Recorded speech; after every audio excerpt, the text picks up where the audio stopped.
My stepdad moved his entitled daughter into my brand new house, changed the locks, and when I called the cops, my mom disowned me for choosing myself. Hey everyone. So, I'm a 32-year-old woman, and not too long ago, I bought my very first house. It was a huge deal for me, and to celebrate, I threw a housewarming party and invited all my friends and family. Of course, I invited my parents too, but I was careful to make it clear that only they were invited. I did that mostly because I didn't want my mom showing up with her new family in tow. You see, my parents have been separated for about 15 years now, and almost 2 years ago, my mom got remarried to a guy named Carson. He's got a daughter from a previous marriage, Vanessa, who's 22. To be honest, Vanessa's the kind of person who rubs me the wrong way. She's spoiled, entitled, and just generally everything I try to steer clear of. Carson's not much better. He's cold, condescending, and it's pretty obvious they both don't like me either. So yeah, I definitely didn't want them showing up to something that meant so much to me. But despite me setting that boundary, my mom brought them anyway. When I pulled her aside to ask why, she told me she really wanted me to bond with her new family. She said it would mean the world to her if we could all just get along. I didn't say much in the moment. I didn't want to start drama at my own party, so I just let it go for the time being and figured I'd handle it later. Then, as if showing up uninvited wasn't enough, Vanessa started making rude comments about my house to my friends right there during the party. She said she could afford a better place on her own salary, which, by the way, is less than half of mine. That hit a nerve. So I told her, in front of everyone, that she was more than welcome to go buy her own house if she thought she could do better. I even added that I was sure her parents would be thrilled if their 22-year-old daughter finally moved out of their basement. That got a few laughs, and Vanessa turned beet red. Yeah, I could tell she was embarrassed, but honestly, she brought it on herself, and I didn't feel bad about it. After that, I had more guests to talk to, so I just moved on and didn't pay her any more attention. When the party wrapped up and everyone started heading out, including Carson and Vanessa, my mom stayed behind. I figured that was as good a time as any to bring it up, so I told her straight, I didn't want her new family around. I'm in my 30s now, and I know exactly what kind of people I want in my life and more importantly, the kind I don't. Her husband and stepdaughter definitely fall into that second group. They've been nothing but rude and unpleasant to me. She tried to convince me to give them a chance, said they just needed time, and then dropped a bomb. She wanted Vanessa to move in with me for a while. Apparently, Vanessa had a new job, and my house was way closer to it than where they lived. My mom thought that if we spent some quality time together, maybe I'd come around and see the good in her. I didn't even let her finish the thought. I shut it down right away. I mean, I could barely tolerate that girl for a single evening. How was I supposed to live with her? She's bratty, has zero manners, and honestly, the idea of having her in my space, my safe space, made my skin crawl. Mom pushed back, tried to argue her case, but I stood firm. I told her it wasn't going to happen, no matter how hard she pushed. She finally gave up and left in a huff. I didn't even bother following up with her afterward.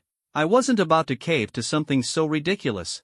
But then, just when I thought things couldn't get more insane, yesterday I got a notification from my alarm company while I was at work. The message said my house had been broken into. I freaked out and rushed home, only to find that the locks had been changed. I couldn't even get inside. I could hear people inside, and I was just about to call the police when Carson opened the front door. He looked me right in the eye and told me I needed to stay out. Said this was my punishment. I stood there, stunned, and asked him what the hell he was talking about. What exactly was I being punished for? He refused to explain but smugly told me to figure it out. Then he dropped a hint, reminding me of how I disrespected Vanessa at my party. Apparently, in his twisted little world, that was enough of a reason to take over my house. He told me I'd had the chance to make this easy by agreeing to let her live with me, but since I said no, and since my mom had gone home in tears, he decided he needed to take me down a peg. I laughed in his face and told him I was calling the police. There was no way in hell I was going to let them treat my house like some kind of prize they'd won. But then he said something that really got under my skin. He said I wouldn't actually call the cops because I knew how badly it would upset my mother. He wasn't wrong. My mom has a long, painful history with law enforcement, and just the idea of police involvement makes her panic. I knew she'd probably never forgive me if I called them. Then he had the audacity to say that Vanessa deserved to live in my house more than I did. And with that, he slammed the door right in my face. Standing there on my own porch, completely locked out of my own home, I realized there wasn't really another option. No matter how much my mom might hate it, I had to call the cops. Carson and Vanessa weren't leaving otherwise. So I made the call. Thankfully, within the hour, the police showed up and got them out. Turns out Vanessa had already started unpacking like she was settling in. Carson looked completely blindsided. I don't think it ever crossed his mind that I'd actually go through with calling the police. And yeah, I knew my mom would be upset. I hated that I had to put her through that again, knowing what she's been through. But what choice did I have? She called me about an hour ago. Surprisingly, she wasn't angry. Honestly, that hurt more than if she'd screamed at me. She just sounded sad. She said she wished I'd given Vanessa a real chance to prove she wasn't as awful as I thought. After all that, my mom told me that if I'd just called her first, she would have taken care of it. But what she couldn't get past was the fact that I called the police and had Carson and Vanessa thrown out the way I did. She said it was harsh and nasty, and that she could never forgive me for it. Then she told me she never wanted to speak to me again. Hearing her say that broke something in me. She sounded genuinely sad, not angry or dramatic like she usually gets. It didn't feel like she was trying to guilt-trip me, it felt like real disappointment, and that hit harder than I expected. I found myself apologizing to her right there, even though deep down I knew I hadn't done anything wrong. But it didn't matter, she hung up on me and blocked my number. I felt awful, truly awful, but I still can't figure out what else I could have done. They literally broke into my house, changed the locks, and tried to force me out. What choice did I have? Calling the police was the last option I had left. I just don't understand why she's taking it so hard. Yes, I know what my mom's been through. I know her history with the police and how deeply it scarred her. But it feels like she's not even trying to understand things from my point of view. It's like she's only thinking about her feelings, not what I was dealing with in that moment. I never meant to hurt her or drag her trauma into this mess. That was never my intention. But if she's looking to blame someone, shouldn't it be Carson and Vanessa? They were the ones who crossed the line and stirred up all this trouble. I still feel terrible. And I haven't been able to talk to her or explain myself, because honestly, her story's not mine to share, at least not without her permission. But at the same time, I know I need to give people the full picture if I want real advice on whether or not I was wrong to call the cops. Update 1. Okay, I wasn't going to get into this part, because like I said, I didn't think it was my place to air my mom's personal story without her say so. But I've decided it's okay. Nobody reading this knows who we are anyway, it's anonymous, and without the context, you can't really understand how complicated this situation is. So here it is. After my mom and dad split up around 15 years ago, the first guy she dated was a cop. And I think you can probably guess where this is going. That man was one of the most controlling, emotionally abusive people I've ever seen. Honestly, it still shocks me how he managed to keep my mom in that relationship for over 2 years.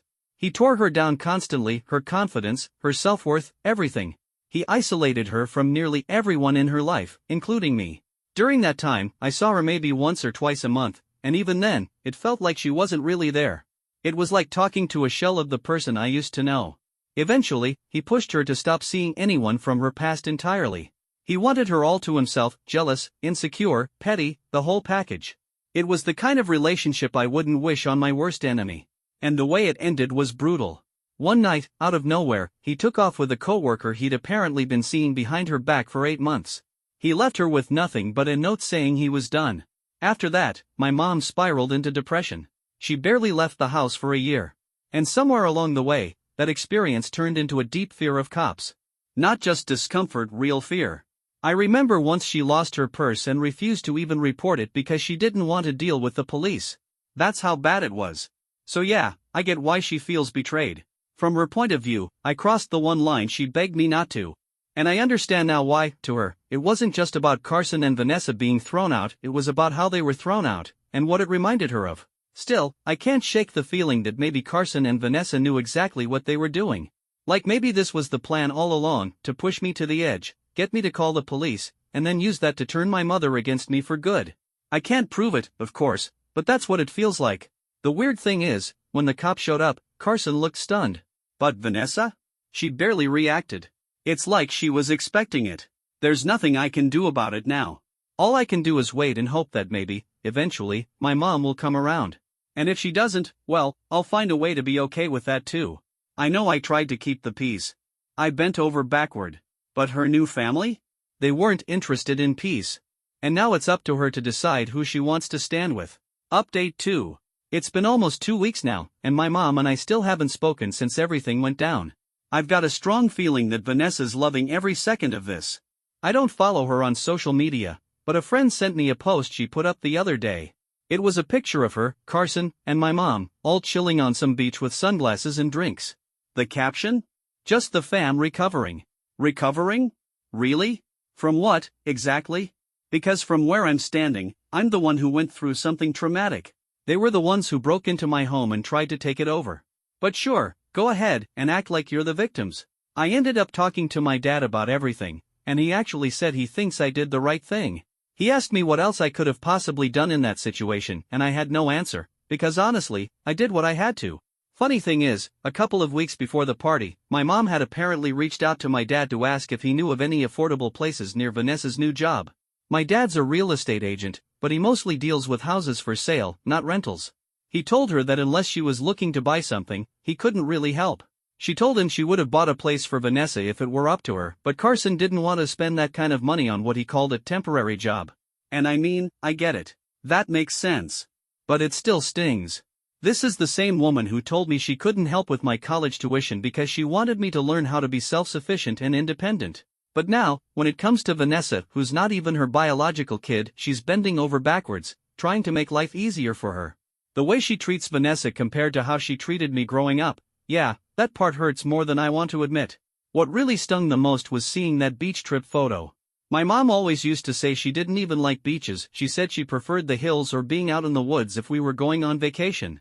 I love the beach, always have. But whenever we planned trips together, I was the one compromising.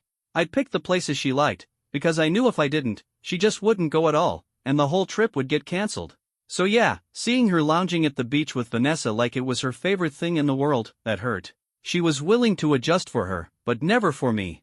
I didn't expect a silly social media post to hit me so hard, but it did. I took it to heart more than I care to admit. It felt like Vanessa got the mom in the family I always wished I had. My mom was never that kind of mother for me, and seeing her be that way with someone else made me feel like I missed out on something important. I know I have to talk to her. I can't keep sitting in this awkward silence, wondering what's going on in her head. Even if the conversation ends with her telling me she's disappointed in me, or even if I end up telling her I don't want to talk to her anymore, I think we need to have that conversation. One last time, if nothing else. Update 3. So, I asked a friend to let me know as soon as Vanessa was back from her vacation, and they told me she got back yesterday. I've been feeling sick to my stomach ever since. I want to talk to my mom, but I'm terrified. She's still got me blocked on social media, so that door's closed. But she hasn't blocked my number, so calling is still an option. I guess I've been putting it off because, well, what if she doesn't pick up? What if she just ignores my call? My dad thinks I should give it a couple more days and let things cool off, but I don't know. I kind of want to just rip the band-aid off. I've got this little burst of courage right now, and if I don't act on it, I might chicken out again. It's only been a day since I found out she's back in town, but the anxiety is already getting to me. I keep thinking, what if she really doesn't answer? That would break me. I mean, no, we've never had a perfect relationship. Not even close. But we did have a relationship. And losing that completely? I don't know how I'd cope. Update 4. Well, I did it. I called her. Just hung up. Actually, we talked for almost half an hour. It was mostly me doing the talking. I told her everything I'd been holding in, all the things I've said here, and a little more. I laid it all out, the hurt, the disappointment, the feeling like I was never enough, the pain of watching her become a completely different mother to someone else. I told her everything, and she just listened. After I finished, she said she wanted to meet in person and talk more. She said she understood where I was coming from, and then she said something that stuck with me. She said she wished she had been a better mother the first time around. I didn't ask her what that meant. I figured I'd save that for when we meet. We're getting lunch tomorrow, and honestly, I'm already dreading it. I know it'll be awkward. Even if she's calm and collected, I won't be. Just the thought of sitting across from her, trying not to cry or say the wrong thing, is making me nervous. Ever since she got remarried, it's like there's this ticking time bomb hanging over every conversation we have. And so far? I've been right to be worried every time. I just really hope I'm not right about tomorrow. Update 5. I just got home from lunch with my mom. I couldn't bring myself to go back to work. I'm completely drained. Right now, I just want to crawl into bed, sip on a glass of wine, and forget today even happened. It didn't go the way I hoped. It didn't go badly, exactly. We hashed things out, said what needed to be said. But the outcome? It still felt like a gut punch. Like a breakup. But worse. Because this wasn't just some dumb boyfriend leaving me for someone younger or hotter. This was my mom. And she basically chose her stepdaughter over me. That's a whole different kind of heartbreak. We hugged when we met up, and for a few minutes, it felt normal, almost nice. But once we started really talking, all those ugly feelings I'd been holding in for so long started bubbling up. I told her how jealous I was. How much it hurt to see her being the kind of mother to Vanessa that I always wished she had been to me. And the weird part is, it didn't even make sense. Vanessa's a grown woman, not a kid. But I was a kid. I was a teenager when I needed my mom the most. And she just wasn't that person back then. She wasn't warm, or supportive, or willing to make sacrifices. And now, seeing her do all that for someone who's not even her own blood? It's like salt in the wound. I told her all of that. Told her I still feel like I deserved better. That it hurts watching her be the mother she should have been, just for someone else. Yeah, I'm in my 30s now. I'm not a little girl anymore. But that younger version of me? She still lives inside me. And she still aches for the kind of mom she never got to have. She was still the same person, but it was like she had become a different version of herself. As I kept talking, I saw her eyes welling up with tears. It was clear that what I was saying was cutting deep. But I couldn't stop. I had carried all this inside me for so long, and I didn't know if I'd ever get another chance to just let it out. So I did. I poured everything out raw, honest, probably more than she was ready to hear. I told her that, yes, I loved her. I really did. But I also truly believed she could have and should have been a better mother to me. I needed her back then, and she owed me that. When I finally ran out of words, she sat there quietly for a moment, then told me she was genuinely sorry. She admitted that she hadn't put the same effort into being a mom to me that she was now putting into being one for Vanessa. She said that when she was younger, when she had me, she just wasn't ready to be a mother. My parents got married young, mostly because of family pressure, and then I came along not long after. My mom wasn't prepared for that kind of responsibility, but my grandparents insisted she raise me. She told me that after the divorce, she finally felt like she had some control over her life again. And maybe that made her a little reckless. By the time everything was finalized, I wasn't a little kid anymore. She figured I'd be fine on my own, that I didn't need her as much. But the truth was, she had already checked out emotionally long before the divorce papers were even signed. She admitted it, she just didn't want to be a mom anymore. She wanted to live for herself, for once. She said it was selfish and immature, but after so many years of doing what everyone else told her to do, she just wanted to break free from it all. She didn't want the pressure. So she chased freedom, and unfortunately, that came at the cost of our relationship. Now, she said, she finally feels ready to be a mom and build a family. But the twist is, she's doing it with Carson and Vanessa. She said she's the mother now that she never was for me. She admitted that I was right, that she failed me as both a mom and a wife back when we were a family. But it was too late, and she'd already built something new. And in that moment, I really thought that maybe, just maybe, we could move forward. That we could at least try to rebuild something, even if it took time. But instead, she told me it would be better if we didn't talk for a while. She said we were both carrying a lot, emotionally, and she didn't want to add more stress to either of our lives. She made it sound like taking space would help us come back stronger later. But I knew what it really was. It was Carson and Vanessa. They've never wanted her to be close to me. And now, it's crystal clear where her loyalty lies. So no, I wasn't surprised. But I was deeply disappointed. She finally had the chance to own her mistakes and actually try to be a little less selfish, just once. And still, she chose the same path, just like she always has. Honestly, it's pathetic, but I really did think, just for a second, that we were finally connecting. That maybe we'd turned a corner. But I was wrong. Her apology, her tears, all of it, in the end, it didn't change a thing. She's still choosing to turn her back on me, to protect her new family from having to deal with me. I guess the saddest part is that I'm not even shocked anymore. She's let me down so many times, I've stopped expecting anything different. And while that hurts, it also gives me a kind of strange peace. Because now I know. I know who she is. I know that she's never really going to be the mother I needed. And now that I've said my piece, I think it's time for me to just let go and move on with my life.